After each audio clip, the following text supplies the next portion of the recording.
It was the spring of 1943. The Second World War had reached its most dangerous balance. The Allies had won in North Africa and were preparing for their next step, invading southern Europe to strike at Hitler's fortress from below. But where would they land? Would it be Greece? Sardinia? Sicily? The Axis forces were watching, waiting, and guessing. In London, deep beneath the streets, in the secret chambers of British intelligence, a strange plan was taking form, a plan that would use deception, theater, and the most unlikely weapon of all, a dead man. This plan would later be called Operation Mincemeat, and it would become one of the most extraordinary deception operations in the history of warfare. The problem. By early 1943, the Allies faced a major strategic dilemma. After defeating Rommel's Afrika Korps in Tunisia, the path to Europe was open, but the question remained, where should the next blow be struck? Sicily was the obvious target. It was close, strategically vital, and heavily defended. If Hitler expected an invasion anywhere, it would be there. But if the Germans could be made to believe that the invasion would come somewhere else, say, in Greece, then Sicily might be taken with far fewer losses. British intelligence had long mastered the art of deception. The double-cross system, turning captured German agents into double agents, was already confusing the enemy. But this time, they needed something bigger. Something the Germans couldn't dismiss as propaganda. Something tangible, undeniable. That was when a quiet, unassuming man named Ewan Montague, a naval intelligence officer, walked into a meeting at the Admiralty and proposed an audacious idea. The unthinkable idea. Montague's proposal was based on an earlier memo written by a brilliant but eccentric intelligence officer named Charles Chumley. The idea was simple yet macabre. If we could plant documents on a dead body, documents that appear to be top secret, and have that body discovered by the enemy, they might believe the contents. In other words, use a corpse as a secret agent. The idea seemed absurd. How could they find a body suitable for such a mission? How could they ensure the documents looked real? How could they make the Germans believe the man had truly drowned while carrying vital papers? Finding the man who never was. The first and most difficult challenge was finding the body. They needed someone who had died recently, preferably of causes that would make sense for a body found in the sea, drowning, for example. The person had to have no relatives who might ask questions. He had to be utterly anonymous. After much searching, British intelligence quietly obtained the body of a man named Glynndwr Michael, a homeless Welshman who had died after ingesting rat poison. His death was tragic but unremarkable. Yet his lifeless form was about to become the centerpiece of one of the greatest wartime deceptions ever conceived. Montague and his team treated the body with solemn respect. To them, this was not mockery but duty. Glynndwr Michael, though unknown in life, would serve the Allied cause in death. He would be given a new name, a new identity, and a purpose beyond imagination. Creating Major William Martin. In an office thick with cigarette smoke, Montague and his team crafted the fictional identity of Major William Martin, Royal Marines. Martin would be everything Glynndwr Michael was not, a confident, successful officer trusted with top-secret documents. They built his life from the ground up. Wallet, filled with theater tickets, love letters, and a receipt from a London tailor. Photograph, a smiling young woman. Pam, his fiancée, actually a staff member from the office who posed for the role. Keys, ID card, and a St. Christopher medal for good luck. Letters and official documents, carefully forged and written to suggest that the Allies were planning an invasion of Greece and Sardinia, not Sicily. Every detail was crafted to make Major Martin feel real. If German intelligence examined the body, everything, down to the ink, paper, and signatures, had to withstand scrutiny. Montague even had coffee stains and slight tears added to the documents to make them look genuinely used. Pam's letters were written with affection, full of small, believable details. "I do wish you'd take care of yourself, darling. I can't bear the thought of you flying again so soon." It was artistry, intelligence work turned into theater. The delivery plan. Next came the question, how to deliver the body to the right hands. The team decided the body should be lost at sea and then found by the Spanish authorities. Spain, though officially neutral, was crawling with German agents eager for any intelligence they could pass to Berlin.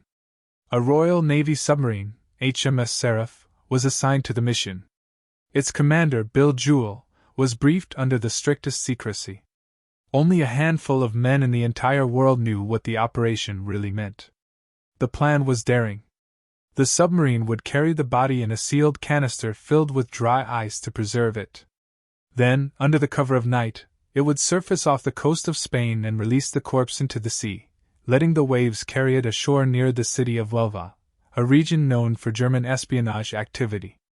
Once the body was discovered, local authorities would hand it to the Spanish Navy, and, as the British hoped, copies of the documents would quietly find their way to the Germans. Departure. On April 17, 1943, HMS Seraph left its base at Holy Loch, Scotland. On board was the canister containing the body of Major William Martin. The journey was solemn. Every man aboard understood that this mission could shift the course of the war, or fail disastrously. The canister was disguised as special cargo. Only the captain and 2 officers knew the truth. The rest believed they were transporting meteorological equipment. Days passed as the submarine crossed the Atlantic. When it reached the Spanish coast near Huelva, the night was calm but tense. The crew assembled in silence as Commander Jewell read a short prayer. "We commit this body to the deep, in the service of the King and our country." The canister was opened, and the body, dressed in full Royal Marines uniform, carrying the briefcase with false documents chained to his wrist, was gently released into the dark waters. The men watched in silence as the waves carried Major Martin away. A single figure, drifting toward destiny. The waiting begins. After the release, the crew of HMS Seraph sailed away, leaving behind what they hoped would be a perfect illusion. Now, everything depended on chance, the tide, the wind, and human curiosity. Would the body reach shore? Would it be found by the right people? Would the Germans believe it? Back in London, Montague and his team waited anxiously. For days there was no word. The operation's success, and perhaps the fate of thousands of soldiers, hung in the balance. Then, on April 30, 1943, the news came: a fisherman near Huelva had found the body of a drowned British officer washed up on the beach. It had worked. The Spanish authorities took possession of the body. The briefcase was recovered and carefully examined. British diplomats in Madrid played their roles perfectly, pretending to be desperate to retrieve the lost documents. Their concern only made the contents seem more valuable. But the real test was whether the Germans would get access to the papers, and believe them. The enemy takes the bait. Within days, word reached German intelligence in Madrid. A British officer had been found dead, carrying what appeared to be important documents. The Germans immediately arranged to obtain copies. In Berlin, the documents were analyzed by the Abwehr, the German military intelligence service. The letters between high-ranking British officers mentioned Operation Husky, an invasion of Greece and Sardinia, with Sicily referred to only as a diversion. It was exactly what Montague and his team had hoped for. Adolf Hitler himself read the reports and believed them. He ordered reinforcements to Greece and diverted troops from Sicily, the actual invasion site. The deception had succeeded beyond their wildest dreams. Aftermath of the deception. But in April and May 1943, as Allied convoys gathered in North Africa, the British intelligence officers in London could only wait. They wouldn't know for sure whether their deception had worked until the first landings began. Still, reports began to trickle in. German divisions were being moved.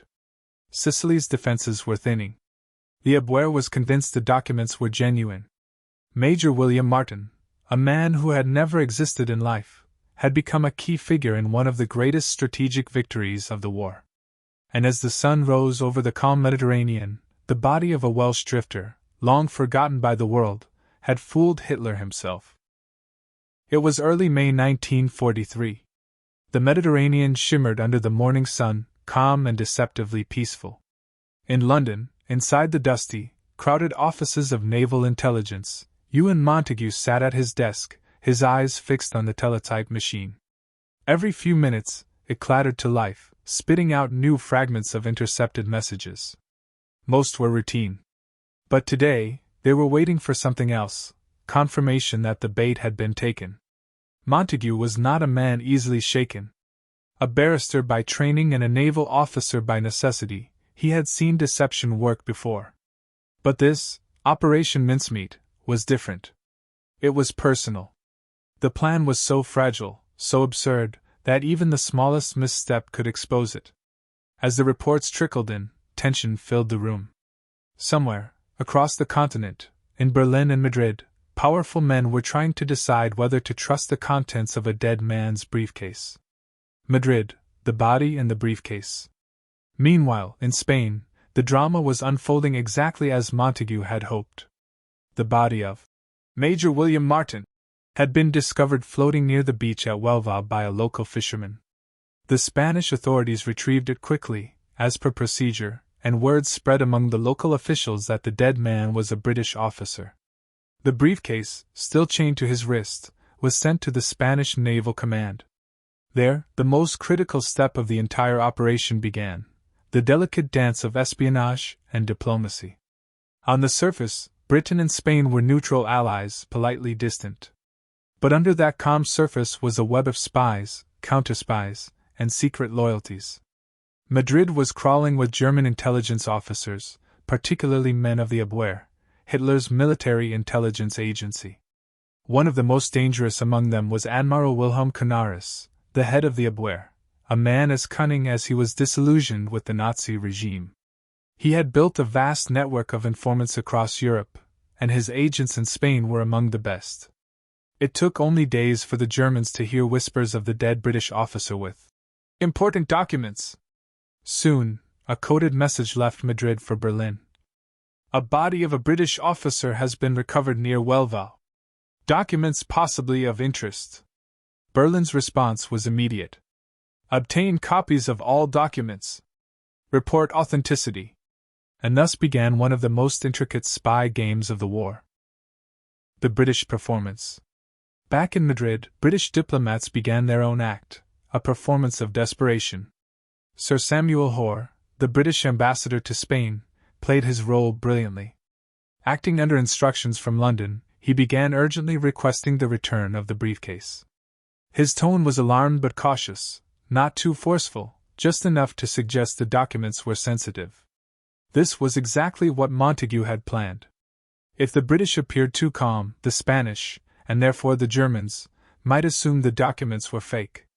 But if they seemed too desperate, suspicion could arise that the entire incident had been staged. So, Hoare struck a delicate balance.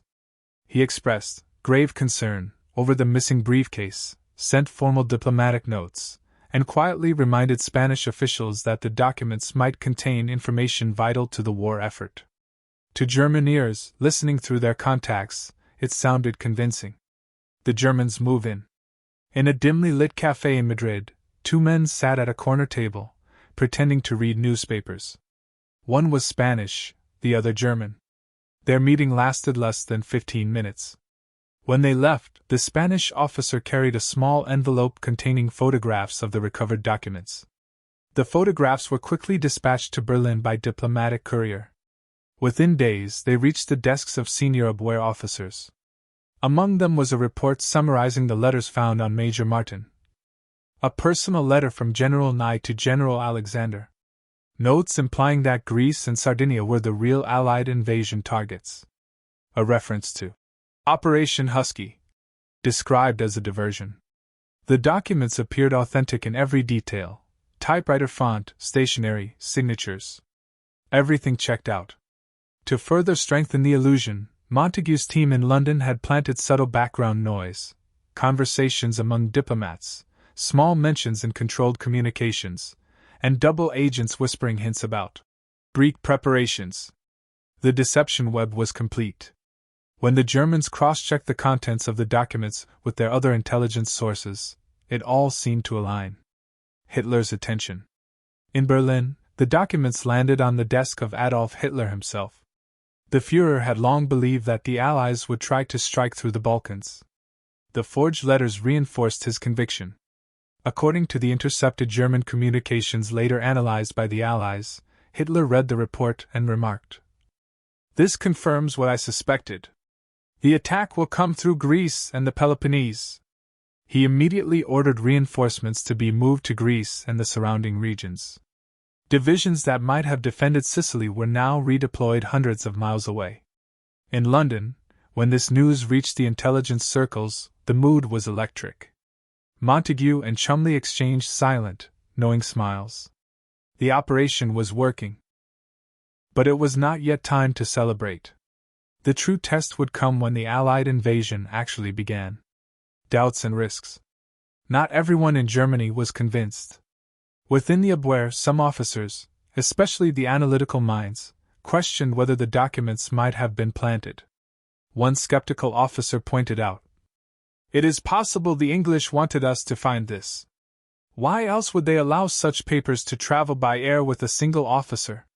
But in the world of wartime intelligence, truth often bowed to convenience. The documents fit Hitler's preconceptions perfectly, and so they were accepted without deeper scrutiny. Meanwhile, in Spain, the British diplomats continued their performance, occasionally demanding updates on the case, always appearing slightly too eager, but never reckless.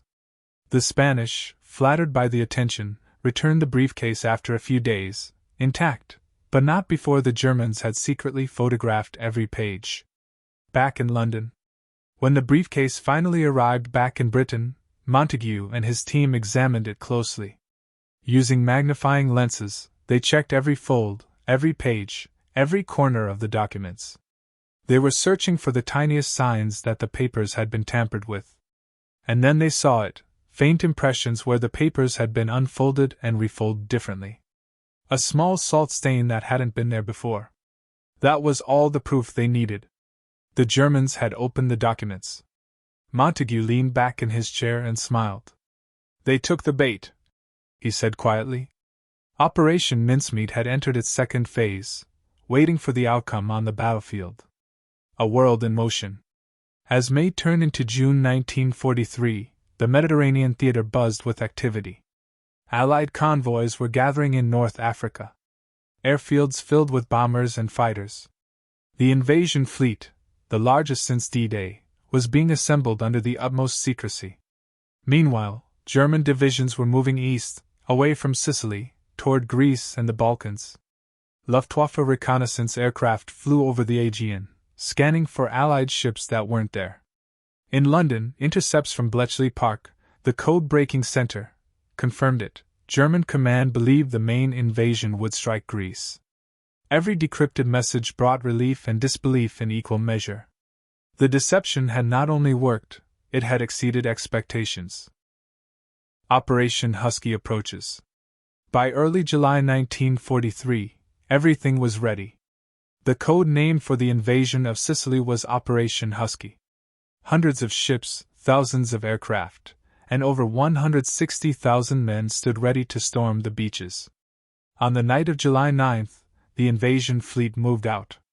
Strong winds and rough seas battered the ships, but there was no resistance. The German and Italian defenses were caught off guard.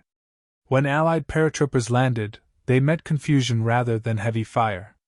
The enemy's reinforcements were stationed far away, in Greece and Sardinia, exactly as the forged documents had suggested. Hitler had been fooled completely. Montague's moment. In London, Montague received the first reports of success. The invasion had achieved total surprise. German radio communications confirmed panic and disorganization. At last, Montague allowed himself to exhale. Years of careful deception, planning, and risk had paid off. He poured himself a small glass of brandy, raised it silently, and said to his team, "Gentlemen, to Major William Martin, the man who never was." Everyone in the room smiled, but behind their smiles was awe for the power of illusion, for the strange intersection of life, death, and war that had made all this possible. Epilogue of the part. Across Europe, the consequences of that illusion rippled through the war. The Germans had moved entire divisions away from Sicily, leaving the island vulnerable. The Allied troops advanced rapidly, capturing vital ports and airfields. Within weeks, Sicily fell, opening the gateway to mainland Italy.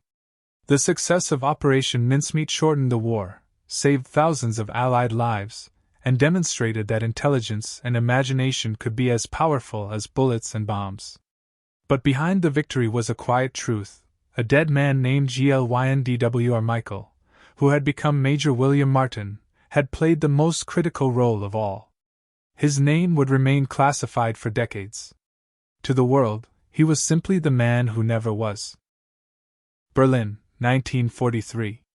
The city was a fortress of shadows, gray skies, dark streets, and the ceaseless echo of boots on stone. Air raid sirens wailed in the distance as the war crept closer to the heart of the Reich. In a heavily guarded building on Terpitzofer Street, the headquarters of the OKW, the German High Command, the highest officers of the Nazi regime gathered in a tense war council. On the long oak table lay a collection of documents bound in red folders. Among them, one stood out, stamped Geheime Kommandesake, top secret. It contained the copies of the letters found on the drowned British officer, Major William Martin. Hitler entered the room, flanked by Field Marshal Keitel and General Jodl. The air tightened. Every man in the room stood rigid as the Führer sat down and gestured for the discussion to begin. The meeting of misjudgments. General Jodl spoke first, pointing to the map of the Mediterranean. Mein Führer, he began. Our intelligence has intercepted critical British correspondence. The documents suggest the Allies are preparing simultaneous landings in Greece and Sardinia. Sicily is mentioned only as a diversion. Hitler leaned forward, eyes narrow. Greece, he murmured. Yes. I have long suspected it. The British always seek the soft underbelly. Keitel nodded in agreement. Our analysts confirm significant shipping movements in the eastern Mediterranean. This aligns with the content of the documents. At that moment, Admiral Canaris, head of the Abwehr, cleared his throat. Mein Führer, if I may, while the documents appear authentic, there is the possibility they were planted. The room fell silent.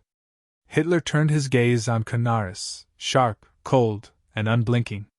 Planted? He repeated. You doubt what is in front of you. Canaris hesitated. The British are capable of complex deception. We must consider all possibilities. Hitler slammed his hand on the table. No! This fits perfectly with their previous strategy. Greece is the key to the Balkans. They will strike there. The decision was made, not by analysis, but by conviction. The Führer's intuition, reinforced by forged letters, now dictated the movements of the German war machine. Within hours, telegrams were dispatched to commanders across Europe. Reinforce Greece and the Aegean. Prepare for Allied landings. Thousands of troops began to move. The ripples of deception. In the following days, German logistics shifted with frightening efficiency. Divisions from France and Yugoslavia were redirected toward Greece. Tanks, artillery, and aircraft streamed eastward. Sicily, once the jewel of Axis defense, was left with a fraction of its original protection. The deception had become reality. Inside the Abwehr, however, Admiral Canaris grew uneasy. The documents had worked too well.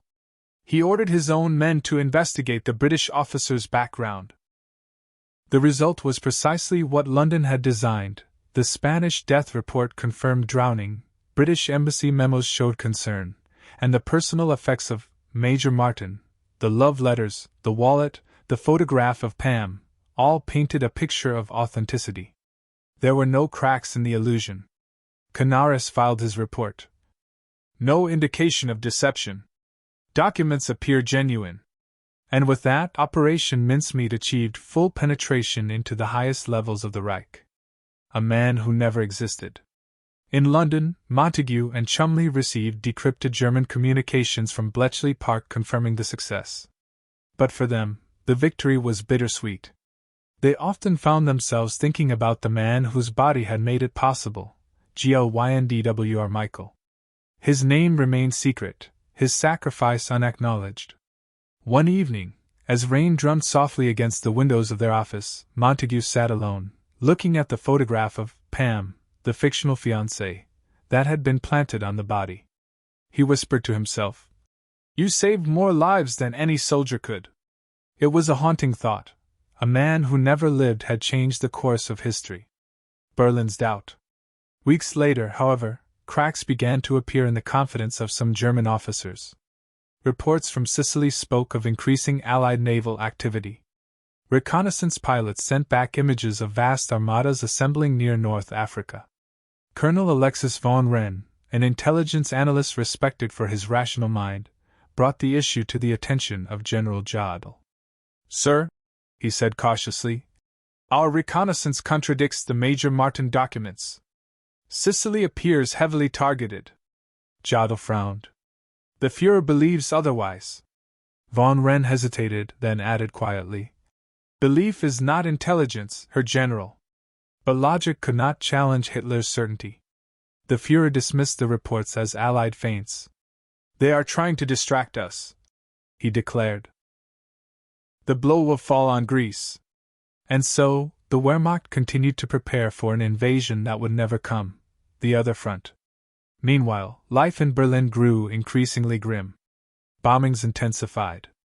Families crowded into bunkers as the city trembled nightly under Allied raids. Yet in the war rooms, maps and pins still moved across Europe, markers of illusion and misdirection. Canaris, whose quiet opposition to the Nazi regime was growing, began to see Operation Mincemeat as symbolic.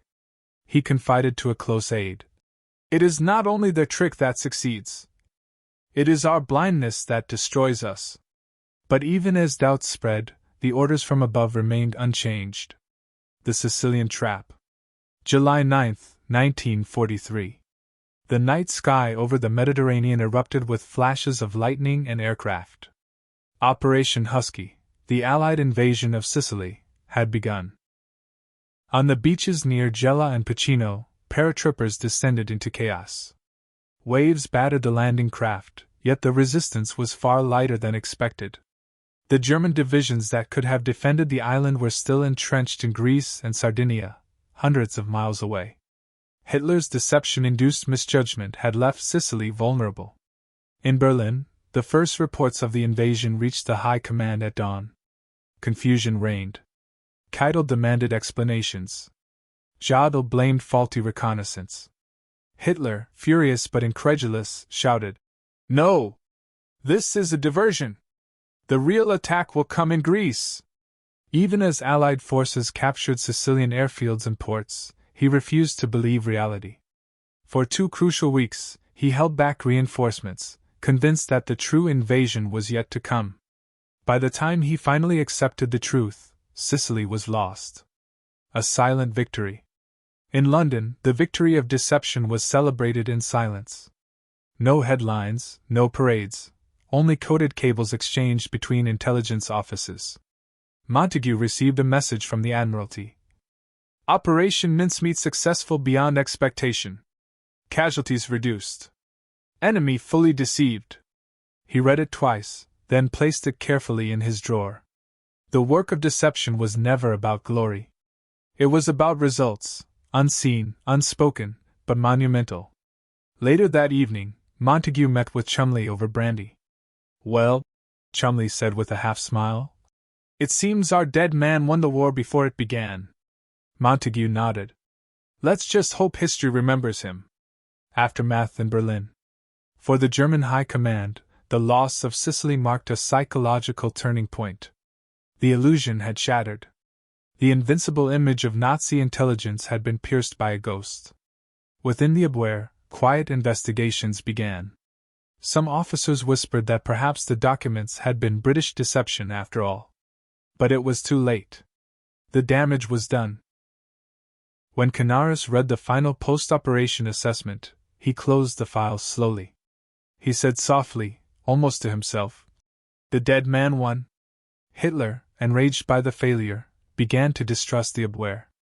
Within a year, Canaris would be dismissed, and later executed, partly accused of incompetence in failing to detect Allied deception. The irony was brutal. a dead man had not only deceived the Führer but also helped destroy the very intelligence service that had believed in him. Echoes of a ghost. In the years that followed, the story of the mysterious British officer who washed ashore in Spain became legend. German officers spoke of him in whispers, der Mann, der nie war. The man who never was. In Spain, fishermen still told the tale of the body found by the tide, the officer with the locked briefcase, the secret that had changed a war. And in a quiet corner of Welva's cemetery, a grave still bore the inscription: Major William Martin, Royal Marines. 1907 to 1943. Beloved son of John Glyn and WWII Martin and the late Antonia Martin of Cardiff, Wales. Died in service. But the name, like the man himself, was a fiction.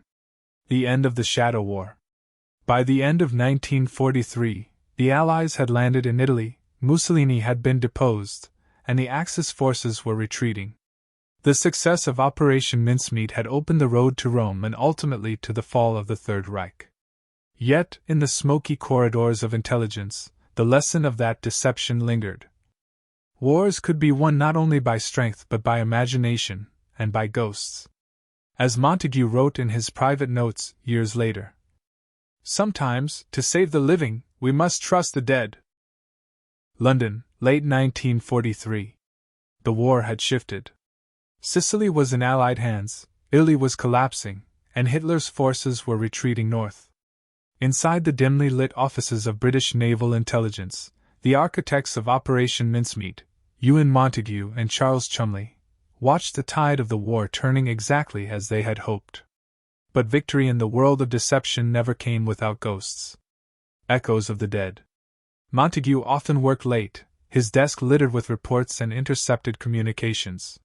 He had spent months convincing others that a dead man could win a war. Now, in the stillness of the night, he found himself haunted by the thought. Who was he really? He opened a small drawer. Inside lay the few personal effects recovered from the body before it had been dressed as Major William Martin. A rusted key. A stained photograph of an unknown woman, not Pam. A scrap of newspaper with the date half-torn. Glyn DWR Michael, homeless, destitute, forgotten, had become the savior of thousands. Yet, no one outside this building would ever know his name. Chumley entered, his long coat dripping rain. "You're here again," he said quietly. "You'll turn into a ghost yourself at this rate." Montague smiled faintly. "Perhaps that's fitting. We owe a ghost everything." They both knew what he meant. Operation Mincemeat had not only fooled Hitler, it had changed the moral boundaries of warfare forever. Berlin's awakening. In Berlin, the ripples of failure turned to waves of suspicion. Hitler's rage had consumed the Abwehr. After the fall of Sicily, he demanded scapegoats. Admiral Canaris, once untouchable, now faced interrogation. Gestapo officers raided his offices, confiscating files, tapping phones, interrogating his subordinates. In one such interrogation, Colonel Oster, a quiet man with weary eyes, muttered to an SS officer, "Perhaps we were fooled because we wanted to be." The officer sneered. "And that excuse will save you from the Führer's wrath?" Oster said nothing. He knew the answer. The deception had planted seeds of distrust within the very structure of German intelligence. Within a year, it would tear it apart from within. The price of secrecy. Back in London, news of Canaris's downfall reached Montague through encrypted channels. He read the message silently. Canaris dismissed. Abwehr under SS control. Deception discovered too late. Chumley looked up from his desk. "So, they finally realized?" Montague shook his head. "Not the truth. Only the consequence. They know they were deceived, but not how." He leaned back in his chair. "And they never will." But deep down, Montague understood something that haunted him. Their victory had destroyed lives beyond the battlefield. The body used in Operation Mincemeat had been stolen from anonymity.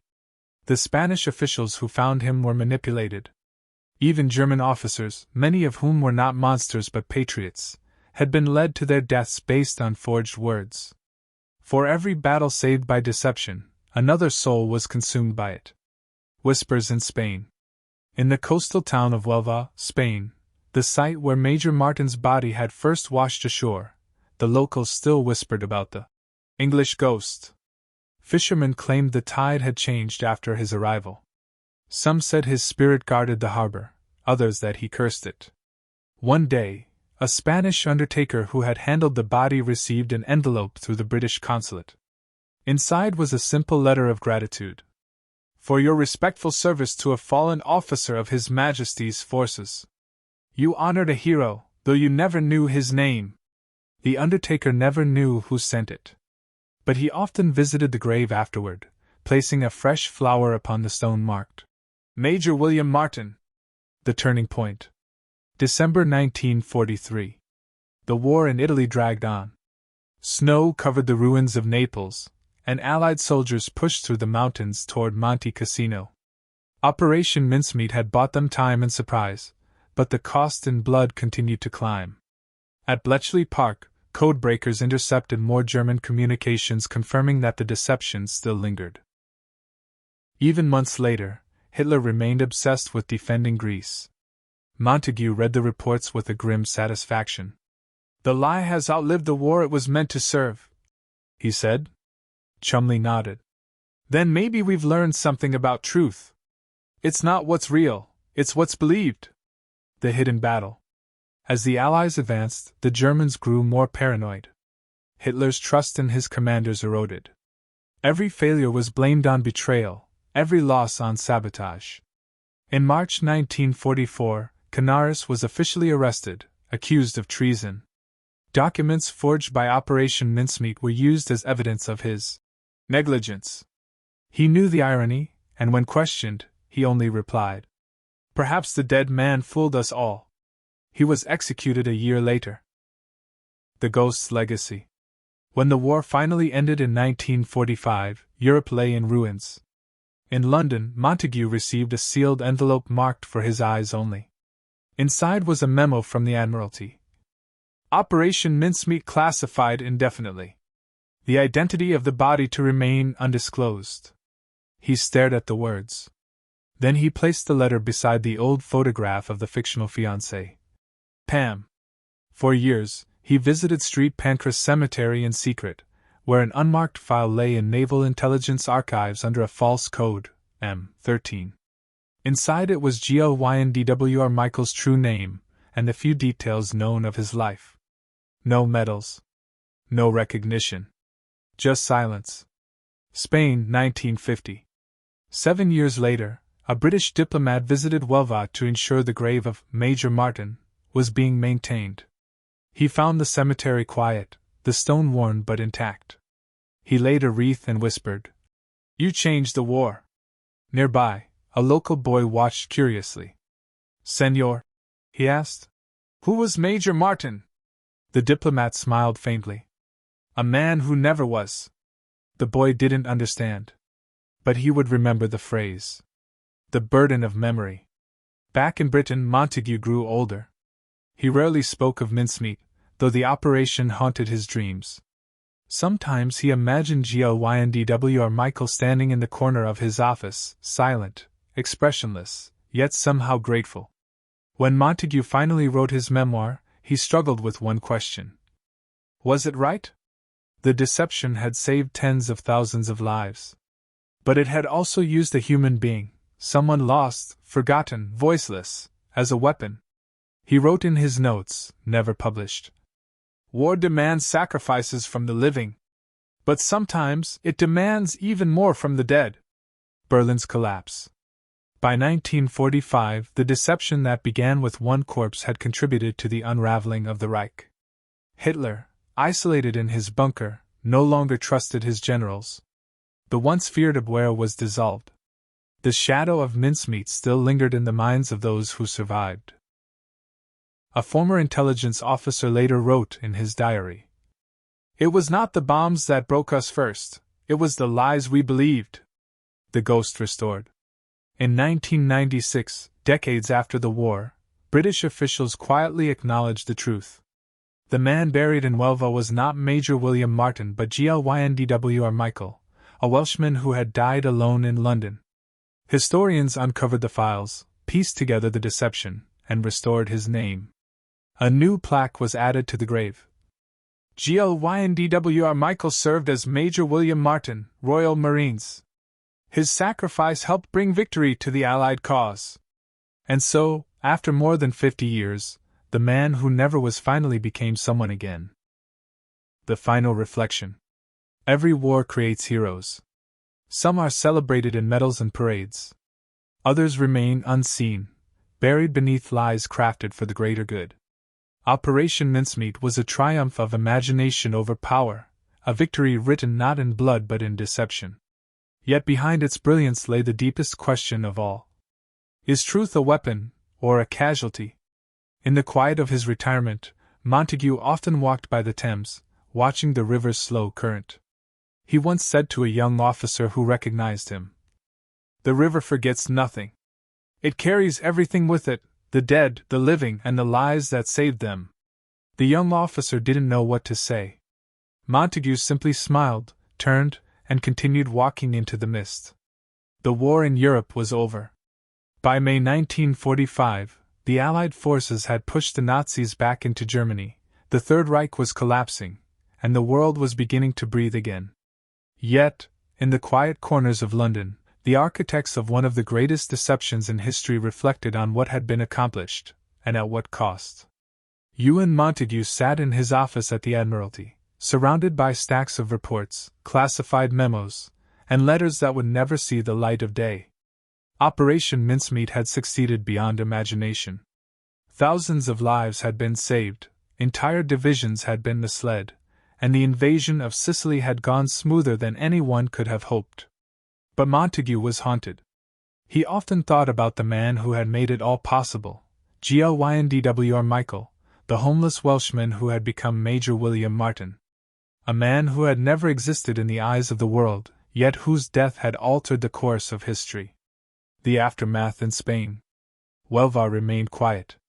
The small cemetery where the Major was buried became a place of subtle reverence among locals. Fishermen told the story of the body that had washed ashore, the briefcase filled with documents, and the British officers who had orchestrated the miracle. A young priest, who had witnessed the burial, later recounted that the grave had been visited frequently by officials, diplomats, and even former intelligence officers. Each left quietly, as if paying homage to a ghost.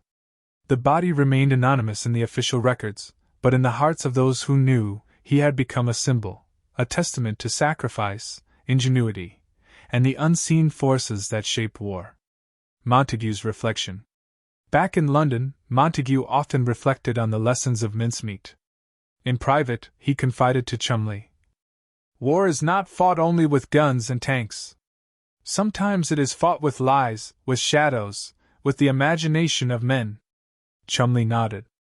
"And sometimes," he added, "the dead must bear the burden for the living." They remained silent for a while, contemplating the paradox. Operation Mincemeat had saved thousands, yet it had been built on the life of someone who never had the chance to live fully. Montague thought of the letters, the photograph of Pam, the wallet, and the carefully forged documents. Each item had been a brushstroke in a masterpiece of deception. Yet behind every brushstroke was a human life, altered and consumed by circumstance. The recognition of GLYNDWR Michael. Decades later, historians finally pieced together the true story. GLYNDWR Michael's identity was restored, and the truth of Operation Mincemeat became widely known. His grave in Huelva was marked with his real name, acknowledging the man who had changed the course of the war without ever knowing it. In a quiet ceremony, a wreath was laid on his grave. A historian read aloud, GLYNDWR Michael served as Major William Martin, Royal Marines. Though his life was brief and uncelebrated, his role in Operation Mincemeat contributed to the victory of the Allied forces in Europe.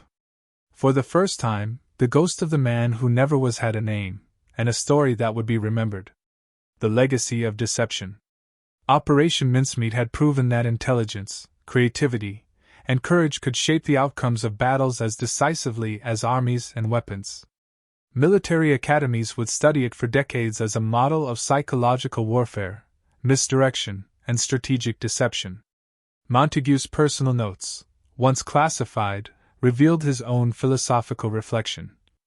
Deception is a necessary art in war. Yet it must be tempered with respect for life, even when life has ended. In using the dead to save the living, we confront a moral paradox that never truly leaves us. The operation also left a legacy in popular culture. Films, books, and documentaries would recount the story of Major William Martin, the British officer who never existed, inspiring generations to marvel at the audacity of human ingenuity. The shadows of war. Even after the guns fell silent, the shadows of Operation Mincemeat lingered. Montague knew that war would always demand sacrifices, both seen and unseen. Some were celebrated heroes, others remained ghosts. He often walked along the Thames at night, the fog rolling over the water, thinking of WWII Michael. He imagined the man watching over the city he never knew, silent and steady, a guardian of the victory he had enabled. In war, Montague wrote in his final reflections, "We honor the living, but we must never forget the dead, especially those whose silence carries the weight of victory." A symbol of courage. In classrooms and military academies around the world, the story of the man who never was serves as a case study in courage, creativity, and sacrifice. WWII Michael's life may have been short, his death tragic, but his unintended heroism changed the course of history. Montague's final note captured the essence of the operation. Sometimes, the smallest actions, the quietest lives, or the unseen hands, determine the fate of nations. Major William Martin, a man who never was, proved this beyond doubt. The Eternal Ghost. Today, historians, scholars, and curious minds continue to revisit Operation Mincemeat. Its lessons endure: strategy, deception, morality, and the extraordinary lengths to which humanity will go to survive and triumph. And somewhere in Huelva, beneath the modest grave marker, WWII Michael rests. His story, once buried under secrecy, now shines as a testament to the power of imagination, courage, and the unseen forces that shape history. He may have been a man who never was. But in the grand tapestry of World War II, his ghost became immortal.